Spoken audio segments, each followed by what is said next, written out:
고맙습니다. 지금 현재 후보자께서는 본 의원이 서면을 통해서 장관이 되어야 할 이유를 물었고 또 그 이유에 대해서 답변을 한 게 SOC를 비롯한 국가 예산을 조율하는 한편 금융과 밀접한 주택시장 관리 및 서민주거 안전 정책의 현안을 점검하고 정책 대안을 검토하는 그런 역할에 중점적이고 경험을 쌓았다 이렇게 답변했죠. 그죠? 네. 저는 대체적으로 인정을 합니다. 저는 지금까지 국토교통위 활동을 중점적으로 하고 있는 의원으로서 분명한 것은 건설교통 정책과 관련해서 금융이나 이런 재정 전문가가 바라보는 시각과 건설교통 전문가가 바라보는 시각은 분명 차이가 크게 있습니다. 그런 측면을 우리 후보자는 어떤 인식을 가지고 있습니까? 인정합니까? 그러니까 금융재정 전문가 시각하고 건설교통 정책과 관련해서 이쪽에서 일을 한 사람들하고 시각은 차이가 있다는 거죠. 네, 서 있는 위치에 따라서 바라보는 것은 다를 수 있다고 생각합니다. 그래서 제가 왜 앞에 또 많은 동료인들이 짚었고 또 지적도 했기 때문에 제가 이 전문성 부분에 대해서는 이제는 금융재정 전문가에서 벗어나서 국토교통부 수장 후보자로서 얼마나 균형감을 갖추고 있는지 이걸 우리 의원들이 보고 있는 거고요.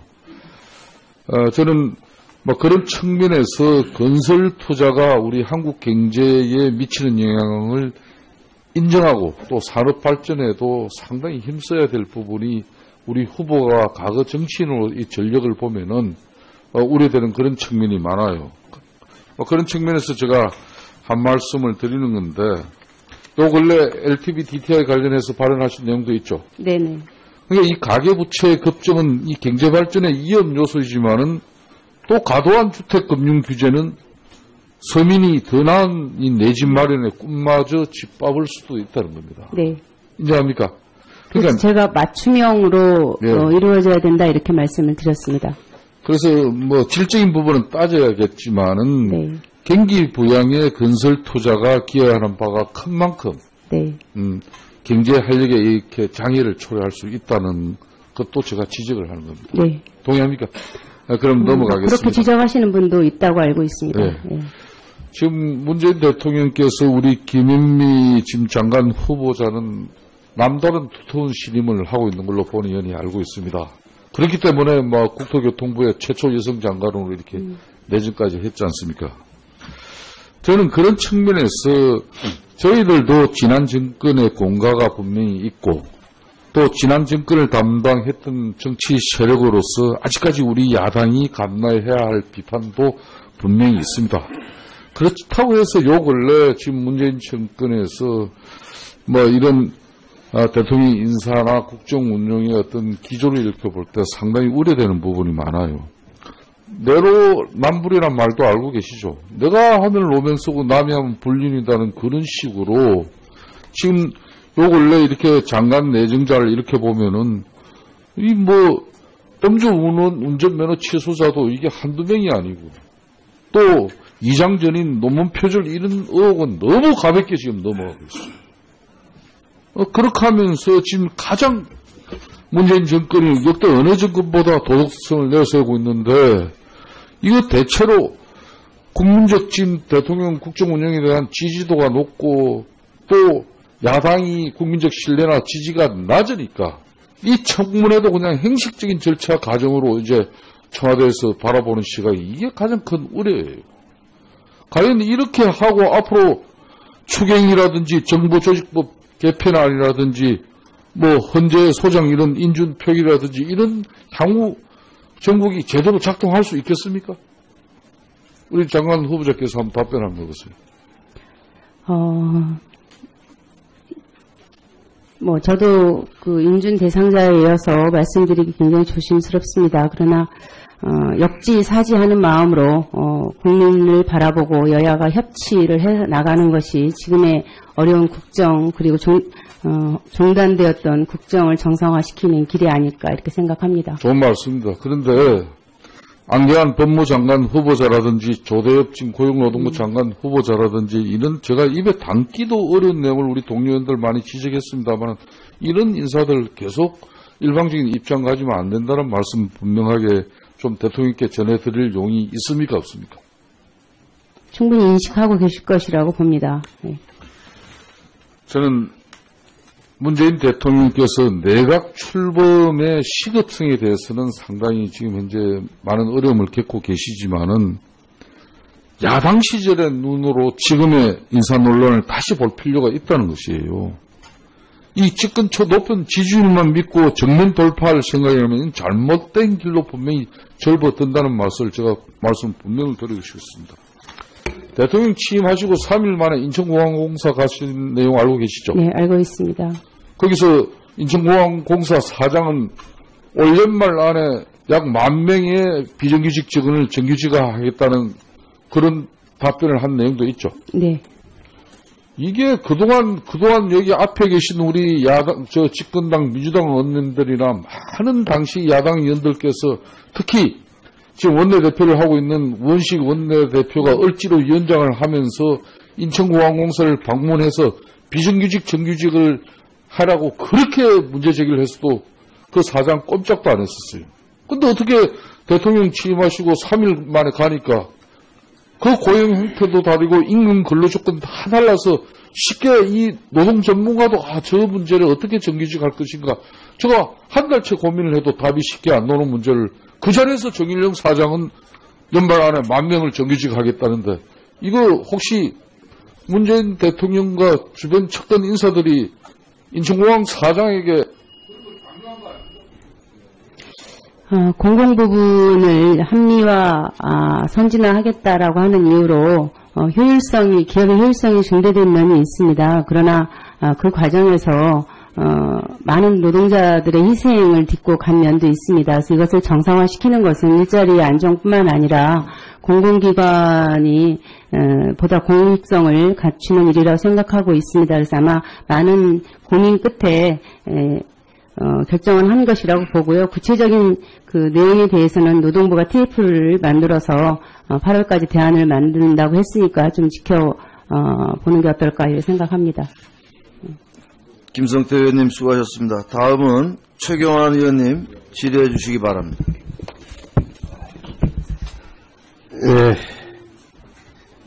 국민의당 광주 법구을의 최경환 의원입니다. 후보자님, 최근에 안경환 법무부 장관 후보자가 여성관과 관련한 저서에서 여성관과 관련한 문제로 논란이 되고 있는 거 아시죠? 네, 기사에서 봤습니다. 어떠셨어요? 우리 앞으로 이제 국무회의에서 자주 마주치기도 하고 함께 회식 자리도 갖고 할 텐데 여성 장관 후보자로서 좀 모욕감 같은 거 느끼지 않으셨습니까? 네, 죄송하지만 제가 저 내용을 아직 잘 정확하게 숙지하고 있지 못합니다. 네. 내용을 알고 있다고 그러시지 않았어요? 지금 기사를 언뜻 봤다는. 자, 이 자리에서 좀 옮기기 힘든 말인데요. 아무튼 여성 국민의원으로서 우리 사회의 남성 중심 문화, 또 성희롱이나 여성 비하, 또 성적 차별 언행 이런 것을 더욱 엄격히 다루고 공직사회의 문화를 개선할 책임도 있다고 생각합니다. 이런 점에서 누구보다도 젠더의식도 높고 관련 활동되어 오신 우리 김현미 후보께서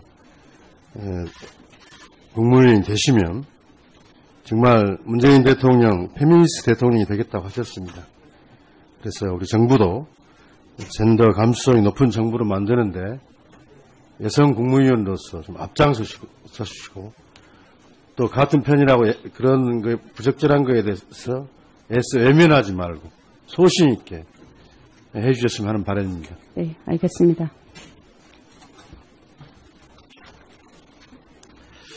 혹시 노무현 정부 시절에 공공기관을 지방으로 이전하죠. 혁신도시를 건설하고. 네. 이것이 오히려 지역 불균형을 심화시켰다는 지적 들어보셨습니까? 동의하십니까? 아니요, 그건 처음 듣는데요. 네. 그래요? 그렇다면 박정희 정권을 비롯해서 역대 정권이 영남에 집중 투자하고 호남을 소홀히 한 지역차별이 지금의 영호남 지역차별을 가져왔다. 여기에는 동의하십니까? 결과적으로 그런 모습이 되어 있습니다. 한번 지금 표를 한번 보시겠습니까? 1949년 해방 이후와 2015년 영호남 인구 비교입니다. 호남은 49년에 500만 명이었습니다. 지금도 한 7, 8만 명 늘어났나요? 513만 5천 명인데요. 영남은 49년에 634만 명이죠. 호남보다 130만 명밖에 많지 않았습니다. 지금은 1,300만입니다. 무려 2배가 늘어나서 한 700만 명이 늘어났는데요. 지금 영호남 격차는, 호남의 낙후는 말씀하신 것처럼 경제발전 과정에서 소외라는 역사적 맥락이 있습니다. 동의하시죠? 네. 그런데 지금 정부의 자원과 예산 배분 방식, 투자 방식을 보면은 단순 시도별 산술 배분 방식으로 진행된다는 것. 평균적으로. 아까 말씀드린 동의하지 못하신다 그랬는데 대표적인 것이 노무현 정부의 공공기관 지방이전 혁신도시 정책이라고 봅니다. 자, 한번 보시죠.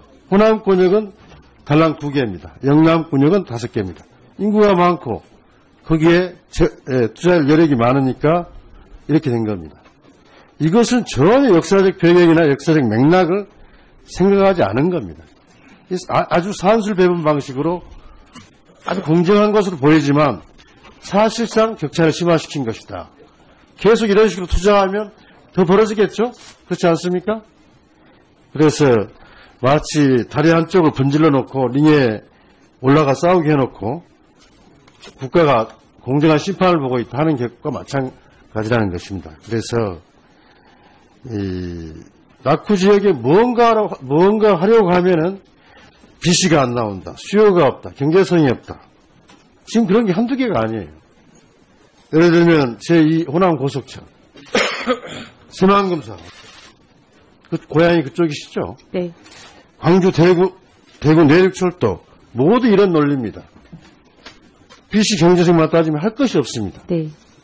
좀 이런 부분에 대해서 우리 후보자님 소신 좀 듣고 싶습니다. 네, 저도 최경환 의원님께서 말씀하신 많은 부분에 대해서 동의를 합니다.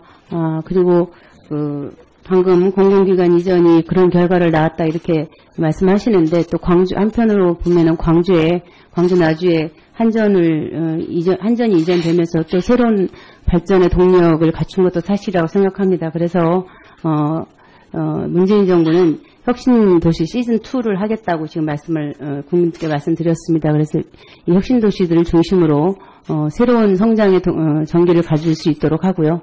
그 다음에 새만금 같은 경우에는 노태우 정부 때 약속했던 것이 지금까지 지지부진한 상황입니다. 그래서 이 문제에 대해서도 정부가 나서서 공공 매립 방식으로 시기를 좀 앞당겨서 조기에 완성될 수 있도록 하겠다고 말씀을 드렸습니다. 네. 예, 제가 말씀드린 노무현 정부의 공공기관 지방 이전과 핵심도시 건설이 수도권과 지방에 그런 문제에 있어서 지방에 엄청난 변화를 준 건 맞습니다. 네. 제가 그걸 부인하는 게 아니고 네, 예. 이런 산술 배분 방식의 그 지역적 배분이 결국 영호남, 충청도 포함됩니다. 그런 격차를 더 벌려놓는 결과를 가져왔다는 걸 지적하는 겁니다. 네, 의원님 주신 말씀 잘 유념해서 전국적으로 네. 고른 균형 발전이 이루어질 수 있도록 노력하겠습니다. 최근 김진표 국정기획자문위원장께서 수도권 규제 완화에 대해서 발언을 계속하고 있어요. 첨단 산업을 유치해서 수도권 규제를 확 풀어야 된다. 문재인 대통령은 어제 연방제 수준의 지방 분권 국가를 만들겠다는 이야기를 하셨고 또 대선 때는 수도권 규제를 완화를 철회하겠다 이런 것을 공약을 했는데 그런 인식은 좀 그런 공약을 파기하는 거고 결국 지방을 고사하겠다는 거 아니겠습니까? 이런 수도권 규제 완화 문제에서 어떻게 생각하십니까? 국토 균형 발전에 대한 문재인 정부의 그 뜻과 의지는 전혀 변함이 없다고 생각합니다. 김진표 위원장께서 어떤 취지로 그런 말씀을 하셨는지는 잘 모르겠는데요. 국토 균형 발전이 이루어질 수 있도록 세심하게 챙겨나가도록 하겠습니다. 네, 최경환 의원님, 네, 수고 많으셨습니다. 그 건설 투자가 우리 한국 경제에 미치는 영향을 인정하고 또 산업 발전에도 상당히 힘써야 될 부분이 우리 후보가 과거 정치인으로 이 전력을 보면은 우려되는 그런 측면이 많아요. 그런 측면에서 제가 한 말씀을 드리는 건데, 요 근래 LTV DTI 관련해서 발언하신 내용도 있죠. 네네. 그러니까 이 가계부채의 급증은 이 경제 발전의 위험 요소이지만은 또 과도한 주택 금융 규제는 서민이 더 나은 이 내 집 마련의 꿈마저 짓밟을 수도 있다는 겁니다. 네. 인정합니까? 그래서 제가 맞춤형으로 네. 이루어져야 된다 이렇게 말씀을 드렸습니다. 그래서 뭐 질적인 부분은 따져야겠지만은 네. 경기 부양에 건설 투자가 기여하는 바가 큰 만큼 네. 경제 활력에 이렇게 장애를 초래할 수 있다는 것도 제가 지적을 하는 겁니다. 네. 동의합니까? 그럼 넘어가겠습니다. 그렇게 지적하시는 분도 있다고 알고 있습니다. 네. 네. 지금 문재인 대통령께서 우리 김현미 지금 장관 후보자는 남다른 두터운 신임을 하고 있는 걸로 본의 아니 알고 있습니다. 그렇기 때문에 뭐 국토교통부의 최초 여성 장관으로 이렇게 내정까지 했지 않습니까? 저는 그런 측면에서 저희들도 지난 정권의 공과가 분명히 있고 또 지난 정권을 담당했던 정치 세력으로서 아직까지 우리 야당이 감내해야 할 비판도 분명히 있습니다. 그렇다고 해서 요 근래 지금 문재인 정권에서 뭐 이런 대통령 인사나 국정 운영의 어떤 기조를 읽혀볼 때 상당히 우려되는 부분이 많아요. 내로남불이란 말도 알고. 고맙습니다. 지금 현재 후보자께서는, 본인이 서면을 통해서 장관이 되어야 할 이유를 물었고, 또 그 이유에 대해서 답변을 한 게 SOC를 비롯한 국가 예산을 조율하는 한편, 금융과 밀접한 주택시장 관리 및 서민주거 안전 정책의 해난을 점검하고 정책 대안을 검토하는 그런 역할에 중점적이고 경험을 쌓았다 이렇게 답변했죠. 그죠? 네. 저는 대체적으로 인정을 합니다. 저는 지금까지 국토교통위 활동을 중점적으로 하고 있는 이유로서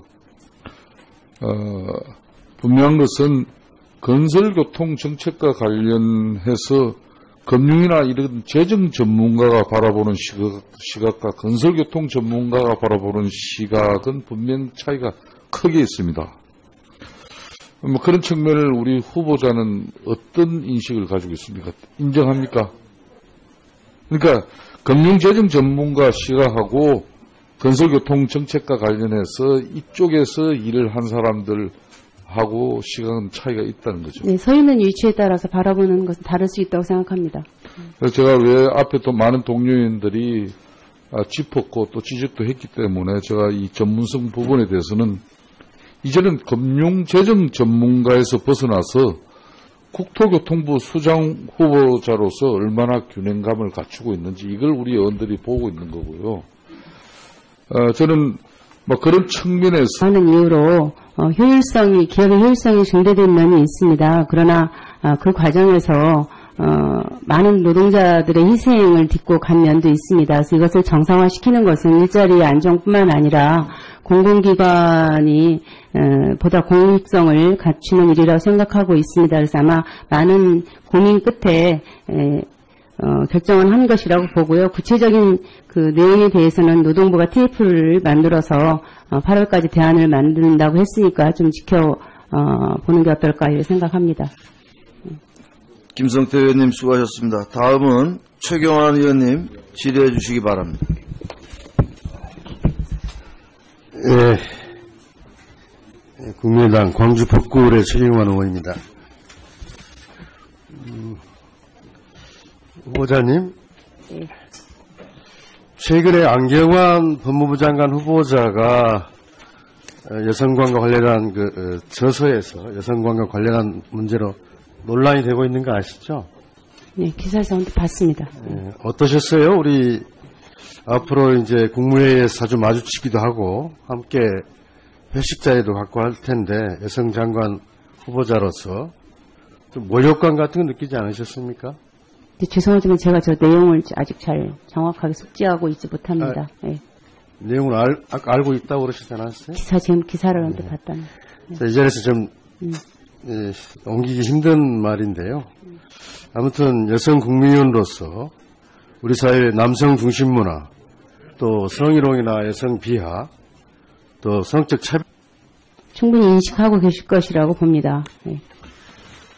저는 문재인 대통령께서 내각 출범의 시급성에 대해서는 상당히 지금 현재 많은 어려움을 겪고 계시지만은 야당 시절의 눈으로 지금의 인사 논란을 다시 볼 필요가 있다는 것이에요.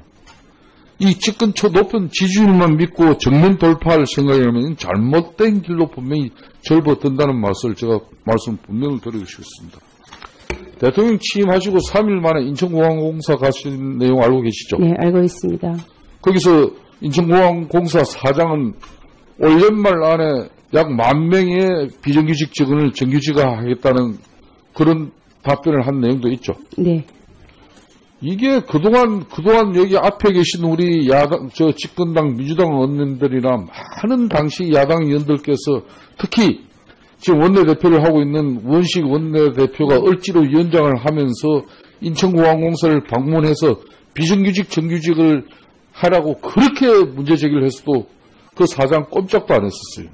근데 어떻게 대통령 취임하시고 3일 만에 가니까 그 고용 형태도 다르고 임금 근로조건 다 달라서 쉽게 이 노동 전문가도 저 문제를 어떻게 정규직 할 것인가 제가 한 달째 고민을 해도 답이 쉽게 안 나오는 문제를 그 자리에서 정일영 사장은 연말 안에 10,000명을 정규직 하겠다는데 이거 혹시 문재인 대통령과 주변 척던 인사들이 인천공항 사장에게 공공 부분을 합리화, 선진화하겠다라고 하고 계시죠. 내가 하면 로맨 쓰고 남이 하면 불륜이다는 그런 식으로 지금 요 근래 이렇게 장관 내정자를 이렇게 보면은 이 음주 운전면허 취소자도 이게 한두 명이 아니고 또 이장전인 논문 표절 이런 의혹은 너무 가볍게 지금 넘어가고 있어요.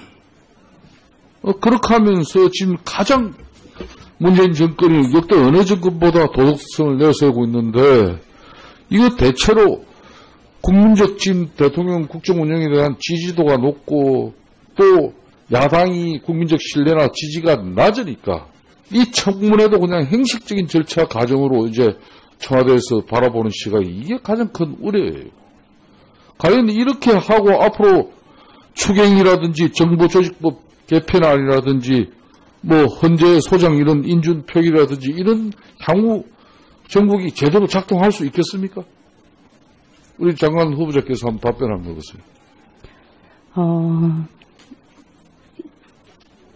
저도 그 인준 대상자에 이어서 말씀드리기 굉장히 조심스럽습니다. 그러나 역지사지하는 마음으로 국민을 바라보고 여야가 협치를 해 나가는 것이 지금의 어려운 국정 그리고 중단되었던 국정을 정상화시키는 길이 아닐까 이렇게 생각합니다. 좋은 말씀입니다. 그런데 안계한 법무장관 후보자라든지 조대엽 지금 고용노동부 장관 후보자라든지 이런 제가 입에 담기도 어려운 내용을 우리 동료원들 많이 지적했습니다만 이런 인사들 계속 일방적인 입장 가지면 안 된다는 말씀 분명하게 좀 대통령께 전해드릴 용이 있습니까 없습니까?